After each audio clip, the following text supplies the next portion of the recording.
যখন পরিবারের দায়িত্ব মাথার উপরে এসে যায়, আস্তে আস্তে রঙিন পৃথিবীর সাথে সম্পর্ক ছিন্ন হতে থাকে। নিজের স্বপ্ন, ফিউচার, উইশ, নিজের ভালো লাগা, ভালোবাসা একে একে ফ্যামিলির জন্য কোরবানি করে দিতে হয়। চরম ব্যথা হৃদয়ে লালন করার পর হাসতে হয়। চরম অভাব আর কষ্ট চলছে, কিন্তু বোঝাতে হয় আমি ভালো আছি। অভিনয় করতে হয়, কারণ আমার পেছনে আছে আমার ফ্যামিলি। আমি যদি একবার ভেঙে পড়ি, আমার গোটা ফ্যামিলি অস্তিত্বহীন হয়ে পড়বে।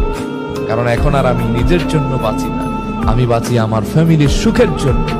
আমি কাঁদবো, কিন্তু আমার ফ্যামিলি মেম্বার্সরা যেন একটু হাসে, তারা যেন একটু আনন্দে বাঁচে, জন্য আমি আমার জীবনটাকে বাজি ধরি। একবার যে ব্যক্তি এই দায়িত্ব নিয়েছে, সে জানে পৃথিবীটা কত কঠিন, কত মায়াহীন, নিষ্ঠুর। এই পৃথিবীর বাস্তব রূপ তারাই জানে যারা ফ্যামিলির দায়িত্ব